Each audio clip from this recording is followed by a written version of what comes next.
किसी की तरक्की देखकर लोग जल जाते हैं, ईर्ष्या द्वेष करने लगते हैं।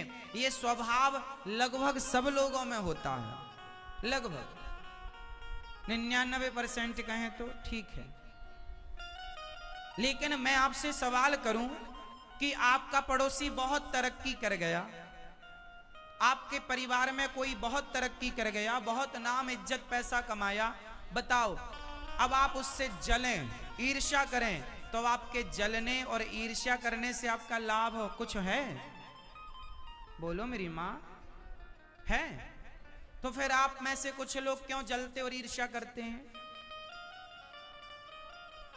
जब फायदा नहीं है तो क्यों क्यों क्यों अपने आप को जला रहे हो?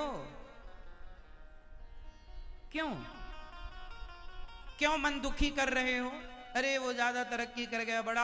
अब क्या एक बात बताएं, सब लोग अपने अपने भाग्य का कमाते खाते हैं।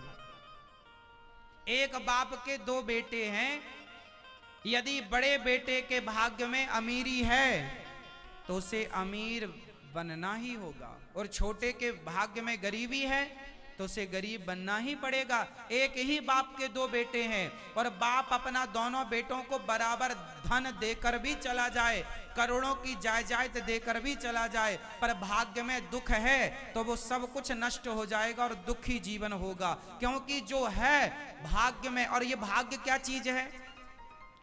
कल का किया हुआ कर्म आज के लिए आपका भाग्य बन जाता है। जो कल किया था, कल मतलब पिछले जन्म में जो कल किया उसका फल आज मिल रहा है। जो आज किया वो, भाई किसान खेत में बीज बोता है आज, तो आज ही फसल थोड़ी काटता है। जो कल बोया है वो आज काटेगा, जो आज बोया है वो। हाँ, तो आपका यदि आपके जीवन में दुख है, परेशानी है, तो ये समझो कि वो भाई, अब कुछ लोग जल्दी तरक्की कर जाते हैं तो सुनो, वो उनके पिछले जन्म का पुण्य उनका साथ दे रहा है, इसलिए वो कम मेहनत किए और कम समय में ज्यादा तरक्की कर गए, ज्यादा नाम इज्जत पैसा पा गए। परंतु उस पैसे को पा तो गए, पर उसका दुरुपयोग करेंगे तो वो समाप्त हो जाएगा, और यदि सदुपयोग करेंगे तो कल का किया आज मिलेगा, आज का किया कल मिलेगा। आप जो भी पाप करते हैं वो आपको ही भोगना है, और जो भी पुण्य करते हैं वो आपको ही मिलना है। जो आप किए हैं वो आपको मिलेगा, उसी को कहते हैं भाग्य। तो आपके भाग्य में, अब एक बात बताओ, एक ही तारीख में दो बच्चे पैदा हुए, एक गरीब के घर में, एक अमीर के घर में। अब अमीर के घर में जो पैदा हुआ वो चांदी के झूले में झूला झूलता है और सोने की चम्मच से दूध पीता है, और जो गरीब के घर पैदा हुआ उसकी माँ साड़ी का एक छोर इस पेड़ पर बांधती है, साड़ी का दूसरा हिस्सा दूसरे पेड़ पर बांधती है, और साड़ी का झूला बनाकर बच्चे को झुलाती है। पीठ पर बच्चे को बांधकर दिन भर धूप में काम करती है। अब बताओ, दोनों बच्चे एक ही तारीख में पैदा हुए, पर एक पैदा होते ही गरीब हो गया, एक पैदा होते ही अमीर हो गया। तो बताओ, अमीर जो हो गया उसने जन्म लेते ही कौन सा पुण्य कर लिया कि अमीर बाप का बेटा बन गया, सोने की चम्मच में दूध पी रहा है। और इसने पैदा होती कौन सा गुनाह कर लिया, जो गरीब बना, इसे पेट भर रोटी भी नहीं मिलती, शरीर ढकने को कपड़े भी नहीं मिलते, भरपेट भोजन भी नहीं मिलता। तो क्या पाप कर लिया? कोई पाप नहीं किया। तो जो पिछले जन्म में पुण्य किया था वो तो इस जन्म में सुख पाएगा, और जो इस पिछले जन्म में कोई पाप किया था, कोई कर्म बिगड़ गए, तो बिगड़े हुए कर्म इस जन्म में भगवान ने अवसर दिया कि भाई तुम्हें रोटी के लिए भी स्ट्रगल करना पड़ेगा, पर मनुष्य का शरीर भगवान ने कृपा करके दिया कि जाओ अब अच्छे कर्म करना ताकि तुम्हारा अगला जन्म बढ़िया हो। इसलिए हर बुरे कर्म से बचो, क्योंकि वो आपको मिलेगा मिलेगा मिलेगा। कोई अंधा है, कोई लंगड़ा है, कोई बहरा है, कोई ऐसा है, कोई वैसा। क्यों है ऐसा? लाखों की दवाई कराने के बाद भी ठीक नहीं होता। कई रोग ऐसे होते हैं जो आज की टेक्नोलॉजी पर डॉक्टर उन रोगों को पता ना लगा पाते कि यह रोग कौन सा है। क्यों ऐसा है भाई? क्यों नहीं डॉक्टर ठीक कर पा रहे हैं? इसका मतलब यह है कि जब ईश्वर का दंड मिलेगा तो भोग कर ही मिटेगा, उसे कोई ठीक नहीं कर सकता। इसलिए जो जीवन में दुख आए उसे ये मानो कि ये मेरे ही किसी ना किसी जन्म के कर्मों का फल है। भीष्म पितामह को बाणों की सैया मिली तो वो उनके ही कर्मों का फल था,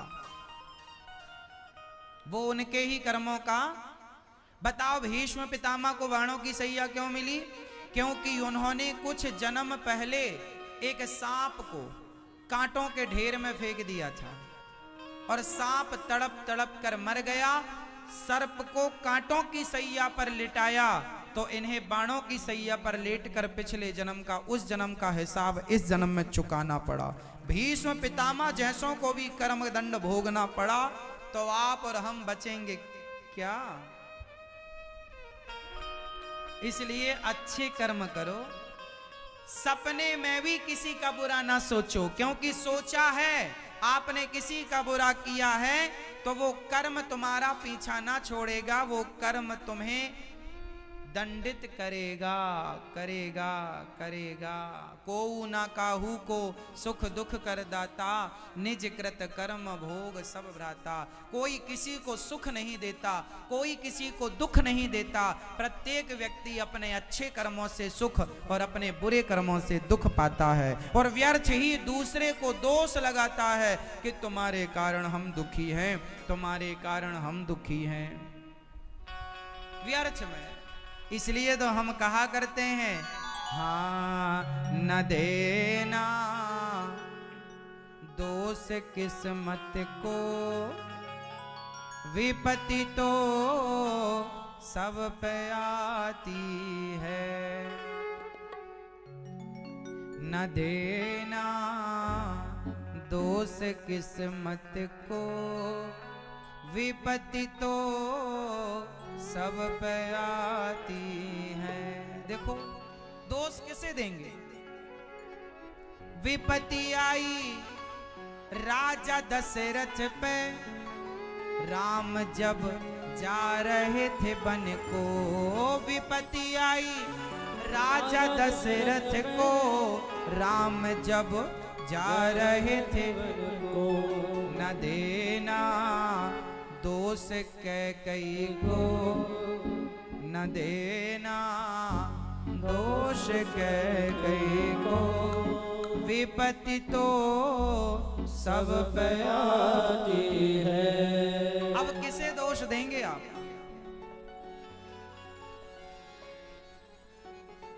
जगत के पालनहार भगवान हैं, उनके जीवन में भी जो दुख आया उन्हें भोगना पड़ा, तो आपको नहीं भोगना पड़ेगा मेरी माँ। इसलिए ये मत कहा करो महाराज जी हम बड़े दुखी हैं, बड़े दुखी हैं। अरे भाई दुख तो भोगना पड़ेगा, तुम्हारे बाप दादों को भी भोगना पड़ा है। महाराज जी कोई आशीर्वाद दे दो दुख चला जाए, आशीर्वाद से दुख जाता होता तो सबको आशीर्वाद दे देते, सबका चला जाता। नहीं मेरी माँ, आपका दुख यदि टलेगा तो आपके पुण्य से टलेगा, आपके भजन के प्रभाव से टलेगा। इसलिए तीर्थ करना चाहिए, दान पुण्य करना चाहिए। अच्छे कर्म से बुरे कर्म कट जाते हैं। जैसे कांटे से कांटा निकल जाता है, जैसे कांटे से कांटा निकल जाता है, ऐसे अच्छे कर्मों से बुरे कर्म निकल जाते हैं। इसलिए अच्छे कर्म करो। विपत्ति आई अंधा अंधी में, विपत्ति आई अंधा अंधी को, लाल श्रवण सपाया है।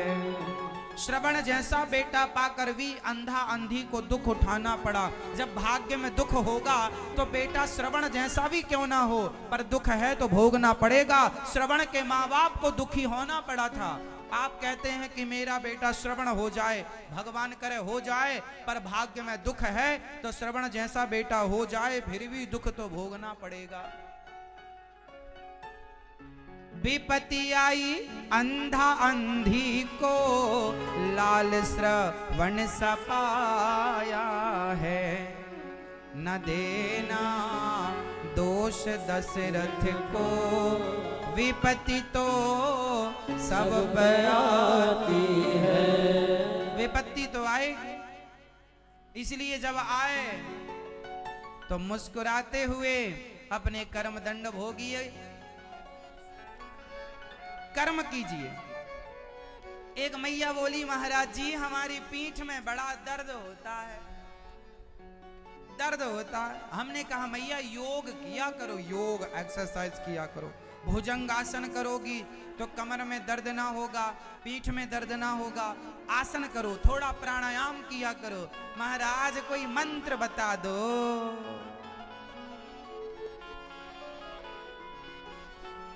आजकल का आदमी कुछ नहीं करना चाहता, बस कोई मंत्र बताओ, खुल जा सिमसिम टाइप का तो बोल दें और सारा दर्द चला जाए, सारी पीड़े चली जाए।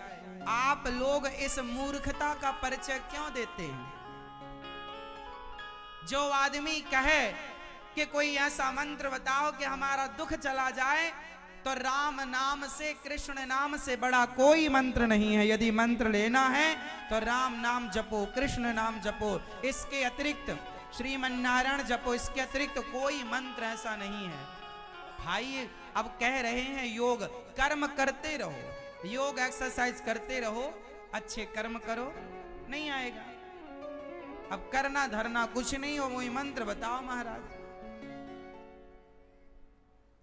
ऐसे में फिर मंत्र बताने वाले आपको फिर गलत मंत्र बता देते हैं और आपको ठग लेते हैं, और फिर आपको कोई आराम मिलता नहीं है, तो फिर आप कहते हैं कि बाबा लोग लूटते हैं। भाई आप लुटने ही गए, गलत आदमी के पास गए। हम कह रहे हैं कि राम नाम सबसे बड़ा मंत्र है।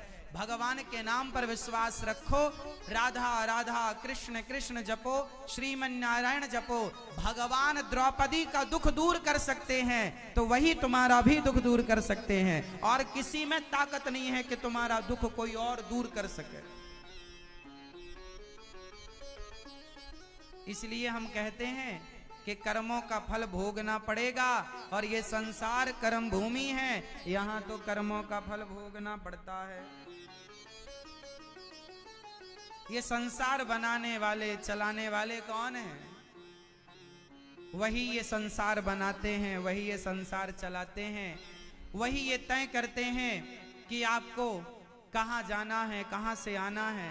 आप जो अच्छे बुरे कर्म करते हैं उनका हिसाब किताब वो अपने पास रखते हैं।